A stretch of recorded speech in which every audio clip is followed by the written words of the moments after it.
सूत जी कहते हैं ऋषियों। तदनंतर नारद जी रिपुरिये लौटकर पुनः स्थल देवताओं की सेना सम्मिलित हो गए। वे स्वयं देव सभा में उपस्थित हुए। इलावृत नाम से विख्यात विस्तृत वर्ष जहाँ बलि का यज्ञ संपन्न हुआ था तथा जहाँ बलि बांधे गए थे, तीनों लोकों में देवताओं की जन्मभूमि के रूप में प्रसिद्ध है। उसी इलावृत में देवताओं के जात कर्म आदि संस्कार तथा यज्ञ और कन्यादान आदि कर्म संपन्न हुए हैं। यहाँ भगवान शंकर अपने पार्षद गणों को साथ लेकर नित्य विहार करते हैं। यहाँ लोकपालगण मेरुगिरी की तरह सदा निवास करते हैं। इसी स्थान पर जिनके नेत्र मधु के समान पीले रंग के हैं तथा जो द्वितीया के चंद्रमा को भूषण रूप में धारण करते हैं, उन्हीं भगवान महेश्वर ने देवराज इंद्र और अपने गणेश्वरों से इस प्रकार कहा, इंद्र, तुम्हारे शत्रुओं का ये त्रिपुर दिखाई पड़ रहा है। यह विमानों, पताकाओं और ध्वजों से सुशोभित है। ये सुदृढ़ है तथा इसके विषय में ऐसी प्रसिद्धि है कि यह अग्नि की तरह अत्यंत तापदायक है। इसके निवासी दानव किरोट कुंडल धारण किए उन्हीं पर्वत के समान दिख रहे हैं। इन दानवों की अंग कांति बादल की सी है और इनके मुख टेढ़े मेढ़े हैं। ये सभी परकोटों, फाटकों और अट्टालिकाओं पर तथा कक्षांत में स्थित हैं। वो देखो, वे सभी दैत्य विजय की अभिलाषा से हथियारों से सुसज्जित हो नगर से बाहर निकल रहे हैं। इसलिए तुम सहायकों सहित अपना श्रेष्ठ अस्त्र वज्र लेकर सैकड़ों देवताओं तथा मेरे भृत्यों के साथ आगे बढ़कर इन महासुरों का संहार करो। मैं इस श्रेष्ठ रथ पर निश्चल पर्वत की तरह स्थित रहकर तुम लोगों को विजय के लिए त्रिपुर के सम्मुख उसके छिद्र की खोज में खड़ा रहूंगा। वास, जब पुष्य नक्षत्र के योग के साथ ये तीनों पर एक स्थान पर स्थित होंगे, तब मैं एक ही बाण से इन्हें दग्ध कर डालूंगा। 1-12 भगवान रुद्र द्वारा इस प्रकार कहे जाने पर देवराज इंद्र उस विशाल सेना के साथ उस त्रिपुर को जीतने के लिए आगे बढ़े। चलते समय देवताओं और पार्षद गणों के रथों से भीषण शब्द हो रहा था और वे सभी मेघ की गर्जन के समान सिंहनाद कर रहे थे। उस शब्द को सुनकर दानवगण युद्ध की लालसा से अस्त्र लेकर त्रिपुर से बाहर निकले और आकाश में छलांग मारते हुए गणेश्वरों पर टूट पड़े। उनमें कुछ अन्य उद्दंड दानव जो काले मेघ के समान शोभा पा रहे थे, मेघ की तरह गर्जना कर रहे थे और सिंहनाद करते हुए बाजा बजा रहे थे। उस समय दैत्यों के सिंहनाद से देवताओं का सिंहनाद और सभी प्रकार के तुरही आदि बाजों का महान शब्द उसी प्रकार अभिभूत हो गया, जैसे बादलों के बीच चंद्रमा छिप जाते हैं। जैसे चंद्रमा के उदय होने पर पूर्णिमा तिथि को समुद्र वृद्धिगत हो जाता है, वैसे ही उन भयंकर रूप वाले महान असुरों से त्रिपुर उद्दीप्त हो उठा। उस पुर में कुछ दानव परकोटों पर तथा कुछ फाटकों और अट्टालिकाओं पर चढ़कर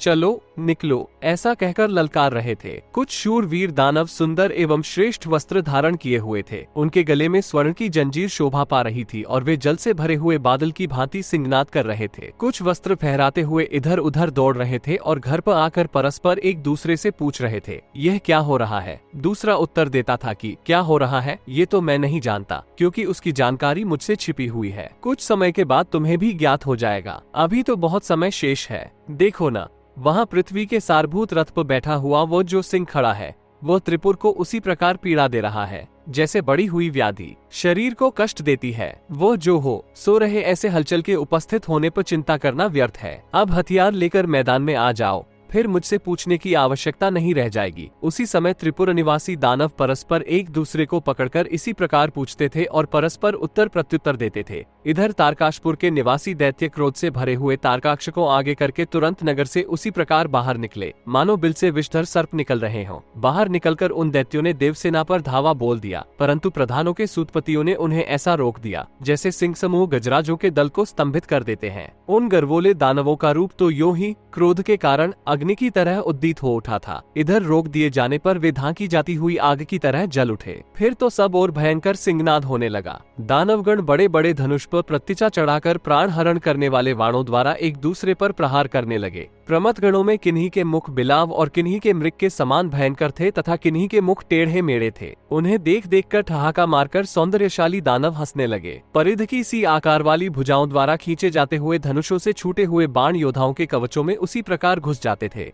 जैसे पक्षी तालाबों में प्रवेश करते हैं। उस समय दानवगण पार्षद युद्धपतियों को ललकार कर कह रहे थे, अरे अब तो तुम लोग मरे ही हो, हमारे हाथों से छूटकर कहाँ जाओगे, लौट आओ, हम लोग तुम्हें मार डालेंगे। ऐसी कठोर बातें कहकर वे अपने तीखे बाणों से उन्हें इस प्रकार विदीर्ण कर रहे थे जैसे सूर्य को किरणें बादलों को भेद कर पार कर जाती हैं। उधर से सिंह के समान पराक्रमी एवं सिंह सदृश नेत्रोवाय प्रमथगण भी शिलाओं, शिलाखंडों और वृक्षों के प्रहार से दैत्यों और दानवों को चूर्ण सा कर दे रहे थे। उस समय बादलों से आच्छादित एवं हंसों से व्याप्त आकाश की तरह वह सारा पुर दानवों से व्याप्त होकर अत्यंत सुशोभित हो रहा था। जैसे इंद्रधनुष से चिन्हित मध्य भाग वाले बादल जल की वृष्टि कर दुर्दिन मेघाच्छन्न दिवस उत्पन्न कर लेते हैं। उसी प्रकार दैत्येंद्रगण अपने धनुषों की प्रत्यंचा को कान तक खींचकर बाणों की वर्षा कर अंधकार उत्पन्न कर रहे थे। दानवों के बाणों से बारंबार घायल होने के कारण गणेश्वरों के शरीरों से रक्त की धार बह रही थी, जो ऐसी प्रतीत होती थी मानो पर्वतों से सुवर्ण धातु निकल रही हो। उधर गणेश्वरों द्वारा चलाए गए वृक्ष, शिला,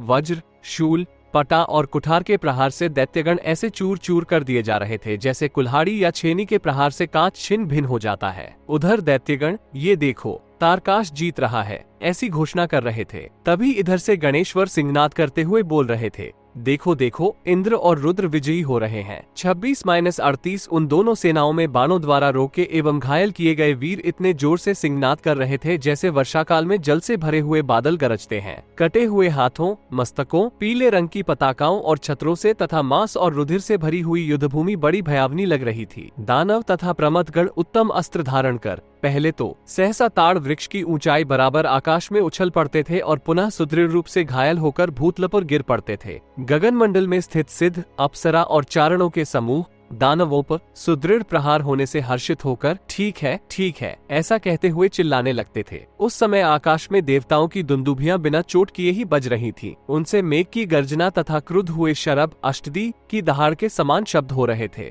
दैत्यगण उस त्रिपुर में इस प्रकार प्रविष्ट हो रहे थे जैसे नदियां समुद्र में और क्रुद्ध मुख वाले सर्प बिंबट में प्रवेश करते हैं। इधर अस्त्रधारी शूरवीर देवगण तारकाश के उस नगर के ऊपर चारों ओर इस प्रकार छाए हुए थे मानो पंखधारी पर्वत मंडरा रहे हों। गणेश्वर त्रिपुर में 3 भागों में विभक्त होकर युद्ध कर रहे थे। उस समय विद्युमाली और मय ये दोनों युद्धस्थल में वृक्ष की भांत डटे हुए थे। इसी बीच हिमालय तुल्य कांतिमान दैत्येंद्र विद्युमाली ने अपना भयंकर परिघ उठाकर नंदी पर प्रहार किया। दानवेंद्र के उस परिघ के आघात से नंदी विशेष रूप से घायल हो गए और वे ऐसा चक्कर काटने लगे जैसे पूर्व काल में दैत्यराज मधु के प्रहार से अव्यक्त स्वरूप भगवान नारायण भ्रमित हो गए थे। नंदीश्वर के घायल होकर रणभूमि से हट जाने पर विख्यात पराक्रमी घंटकर्ण, शंकुकर्ण और महाकाल आदि प्रधान पार्षदगण क्रुद्ध होकर एक साथ राक्षस विद्युमाली के ऊपर टूट पड़े। तब विद्युमाली ने उन सभी गणेश्वरों को जो गणेश सदृश आकृति वाले तथा गणेश्वरों में प्रधान थे लगातार बींधना आरंभ किया। वो उन्हें घायल करके इतने उच्च स्वर से सिंहनाद करता था मानो आकाश में बादल गरज रहे हों।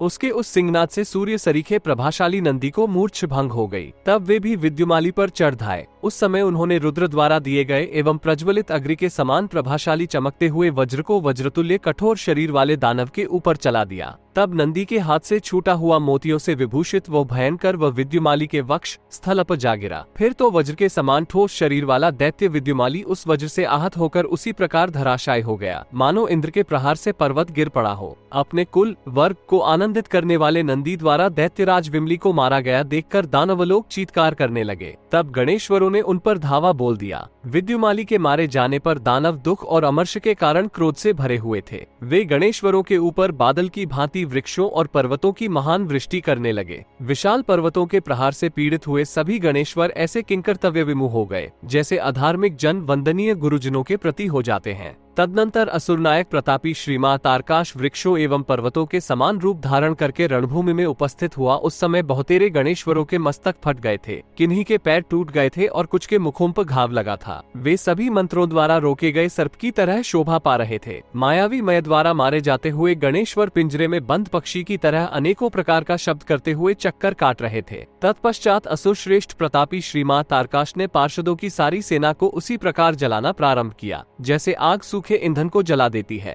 तारकाश बाणों की वर्षा करके पार्षद गणों को रोक देता था। इस प्रकार मय की माया और तारकाश के बाणों द्वारा गणेश्वर मारे जा रहे थे ये वाले वृक्षों की तरह व्याकुल हो गए। पुनः मय ने अपनी माया के बल पर शत्रुओं के ऊपर अग्नि की वर्षा की तथा ग्रह, मकर, सर्प, विशाल पर्वत, सिंह, बाघ, वृक्ष, काले हिरन और 8 पैरों वाले शरभों, गैंडों को भी गिराया। जल की घनघोर वृष्टि की और झंझावात का भी प्रकोप उत्पन्न किया। इस प्रकार तारकाश और मय की माया से मोहित होकर वे गणेश्वर मन से भी चेष्टा करने में असमर्थ हो गए। वे ऐसे निरुद्ध हो गए जैसे मुनियों द्वारा रोके गए इंद्रियों की विषय। उस समय प्रमथगण जल और अग्नि की महान वृष्टि, हाथी, सर्प, सिंह, व्याघ्र, रीछ, चीते और राक्षसों द्वारा सताए जा रहे थे। माया का इतना घना अंधकार प्रकट हुआ जिसमें वे ऐसे विमोहित हो गए जैसे समुद्र के मध्य में जल की थाह लगाने वाले विमूढ़ हो जाते हैं। इस प्रकार गणेश्वर पीड़ित किए जा रहे थे और दानवगण सिंहनाद कर रहे थे। इसी बीच प्रधान देवता अस्त्र धारण कर गणेश्वरों की रक्षा करने के लिए शत्रु सेना में प्रविष्ट हुए। उस अवसर पर गदाधारी यमराज, वरुण,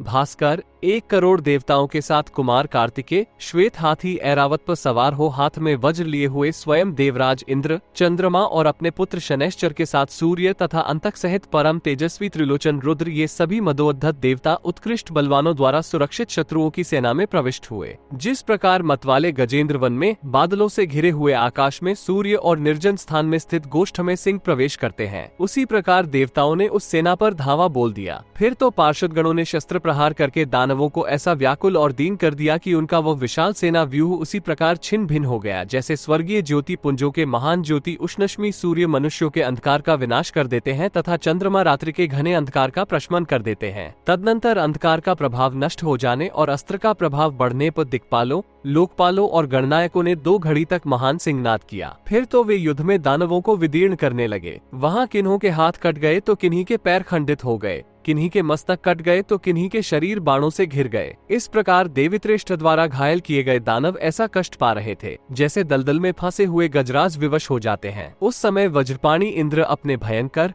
वज्र से, मयूरध्वज स्वामी कार्तिक शक्ति पूर्वक अपनी शक्ति से, धर्मराज अपने भयंकर दंड से, वरुण अपने उम्र पास से और पराक्रम एवं तेज से संपन्न सुंदर बालपाले यक्षराज कुबेर अपने काल सदृश शूल से प्रहार कर रहे थे। देवताओं के समान तेजस्वी एवं पूर्णाहुति से सिक्त हुई अग्नि के समान प्रकाशमान गणेश्वर दानववृंद पर उसी प्रकार झपटते थे मानो बिजलियां गिर रही हो। तत्पश्चात मैंने देवताओं की रक्षा में तत्पर पार्वती नंदन एवं तारका पुत्र सर्वश्रेष्ठ कुमार कार्तिकेय को बाण से घायल कर तारकाक्ष से कहा, दैत्येंद्र, हम लोगों के शरीर शस्त्रों के आघात से क्षत विक्षत हो गए हैं तथा हमारे शस्त्रास्त्र, ध्वज, कवच और वाहन आदि भी छिन्न भिन्न हो गए हैं। इधर गणेश्वरों तथा लोकनायक देवों के मन में जय की अभिलाषा विशेष रूप से जागरूक हो उठी है, साथ ही वे विजयी भी हो रहे हैं।